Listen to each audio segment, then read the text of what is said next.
So I was just telling everyone that we're doing a swap plus cash.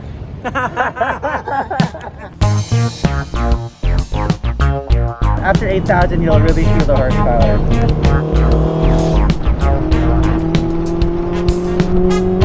Ayan, ganyan tayo. Malas. So, silong tayo dito sa may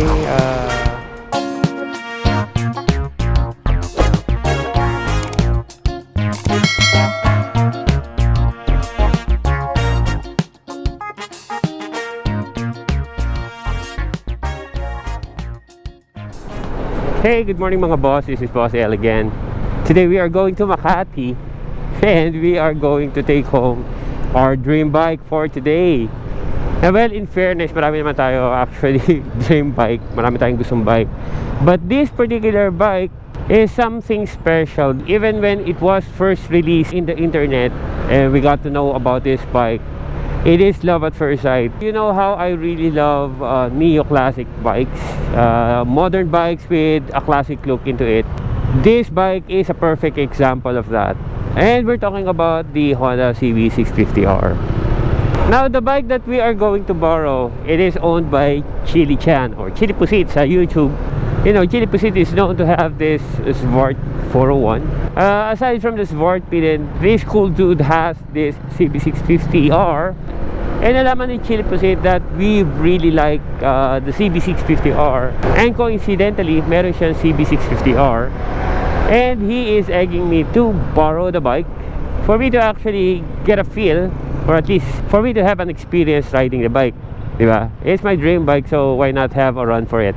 So we have been postponing borrowing the bike a few months now, primarily because nagkasunod-sunod yung hiram natin ng motor and several test rides. So napapagalitan na tayo, so we're trying to postpone it as much as we can.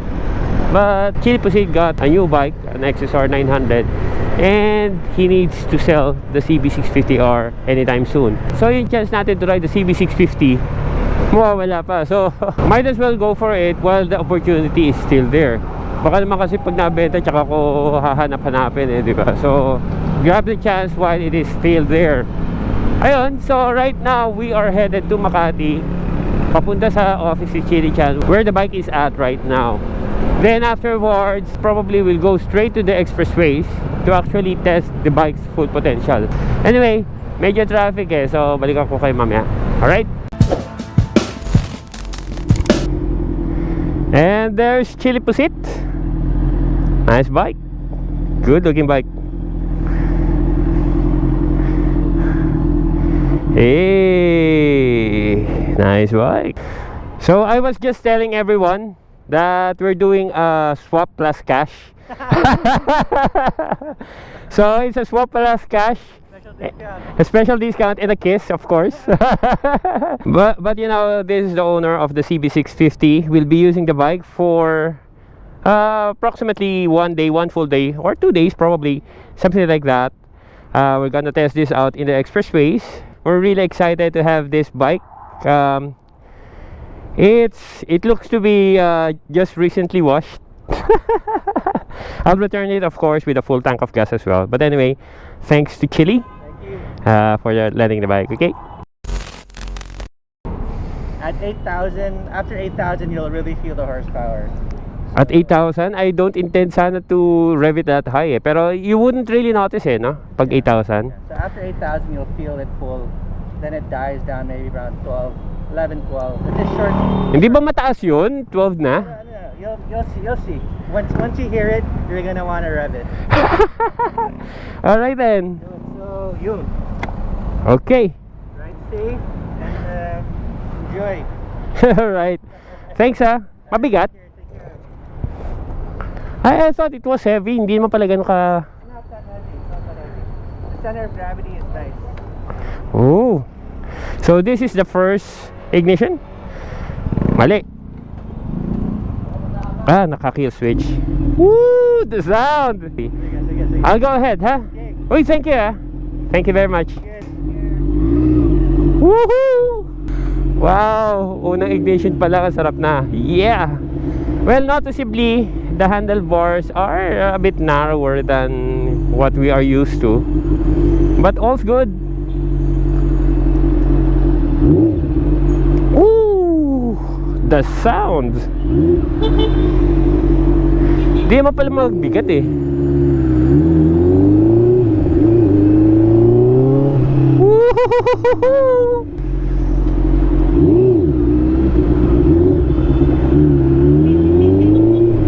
It's manageable. Sabi nila mabigat eh, pero I don't find this heavy.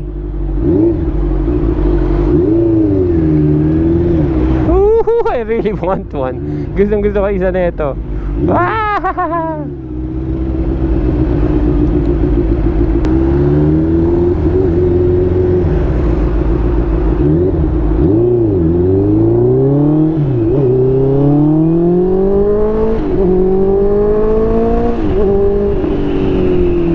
Meron siyang pull.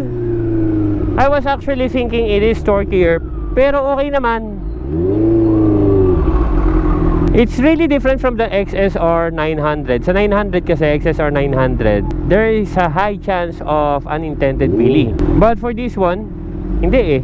It is well refined. Hindi ka mabibigla sa acceleration. You would feel na tipong meron talagang power.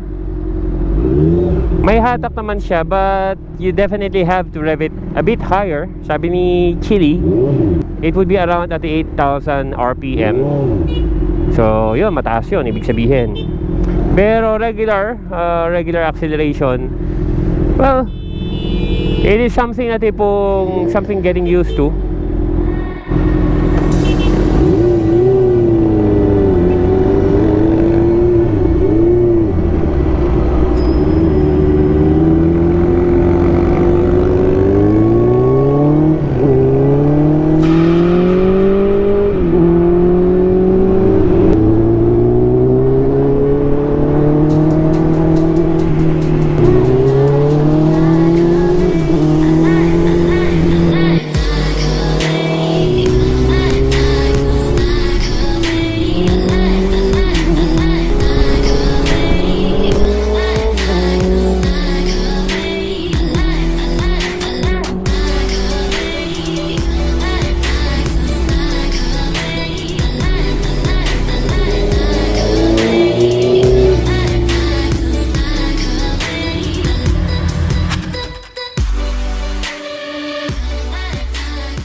Alrighty, we're headed to Tagaytay now.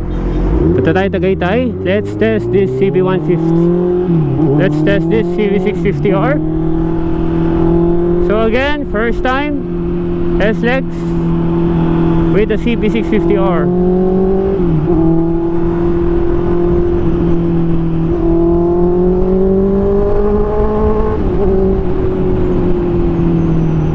Okay, so the time that we have been driving this bike, napakaganda na suspension niya. I mean, it's very comfortable. I thought magandang na yung suspension ni Duke, but somehow this brings it to another level. Ano siya, solid siya but not stiff. I'm not sure if you're getting what I'm trying to say, pero napaka it has a very capable damping. Hindi mo ramdam yung lubak in a way eh. I mean, may lubak pero it handles the unevenness of the road pretty well. It has a very good damping. Kasi sa iba, sa sobrang stiff na suspension, after a long ride, sakit ang katawan mo eh. So I have driven this bike, you know, quite a number of kilometers already, and many of the roads that we have taken, medyo lubak-lubak. Especially the C5 the C5 part near McKinley, pangit ang kalsada dun eh. Surprisingly, I didn't really feel the harshness of the road. Normally, sakit ng katawan natin dun eh. Pero for this one, napaka smooth ng ride. Ang sarap. And sarap talaga ng inline 4. Basically, talagang the sound, that note of this bike is so mesmerizing talaga.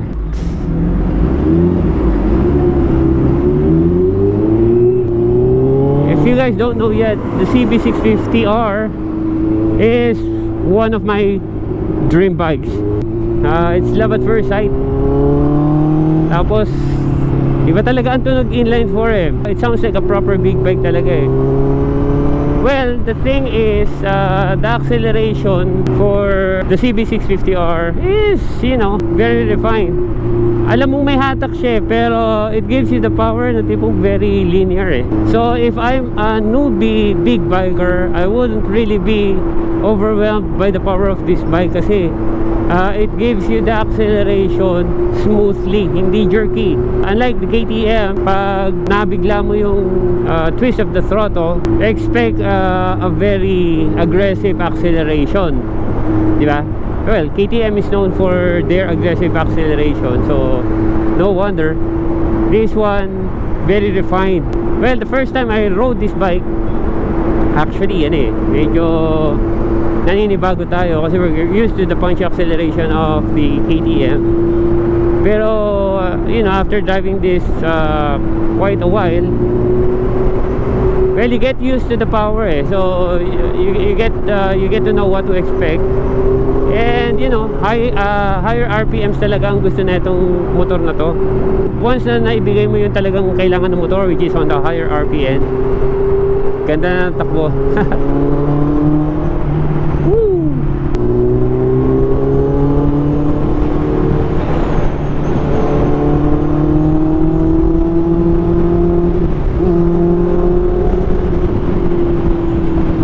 Now, the one advantage of a heavier bike, napaka-stable niya sa high speeds.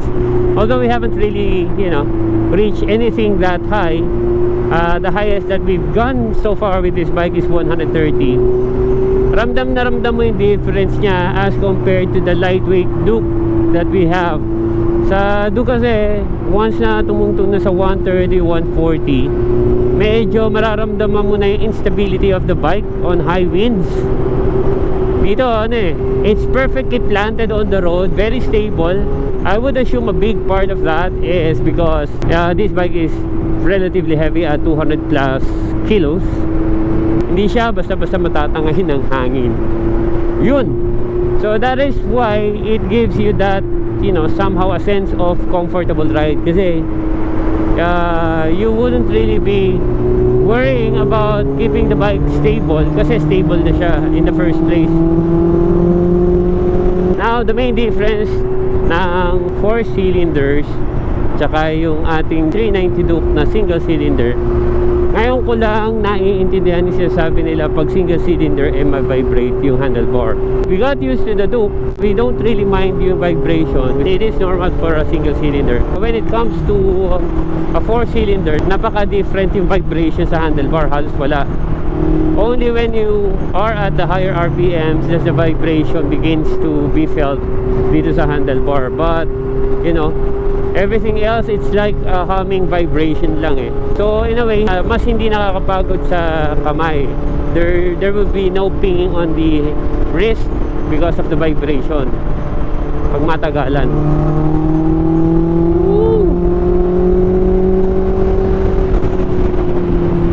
Sana hindi umulan. Ayan, ganyan tayo, malas. Umulan Silong tayo sa may tulay, sa ilalim ng tulay, dito sa may bandang MCX exit. Lakas ng ulan palipasin lang muna natin hanggang umambo na lang. Then we go. Malakas tingnan nyo. Dark skies, heavy rains. So maya maya na lang ulit. Malas lang talaga malas.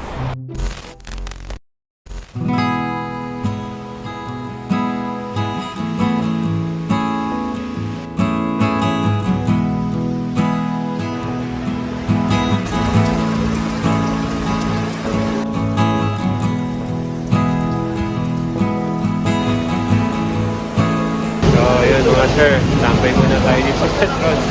Wala kahit na naka-jacket, sobrang lakas.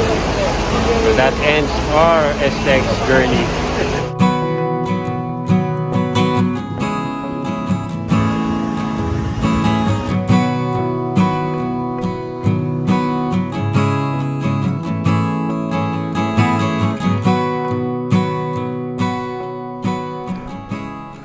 Alright guys,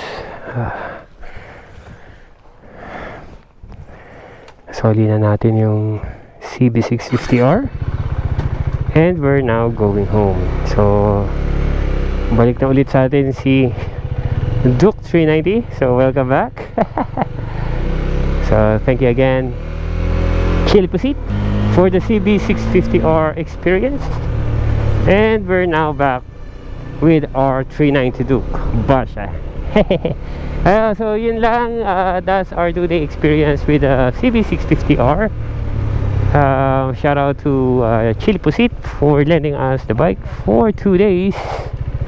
We did enjoy the bike. Unfortunately, on the second day, umulan ng tuloy-tuloy. Hindi na natin na max out. But just the same, we love the bike.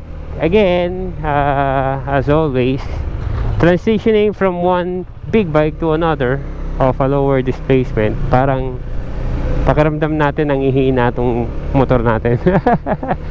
Yun lang mga boss, I guess I'll end my vlog here. If you like this video, do hit the thumbs up and do subscribe to BossTL PH and click that notification bell to be notified of our new uploads. So as I always say, stay awesome, stay safe, see you in the next episode. Bye for now.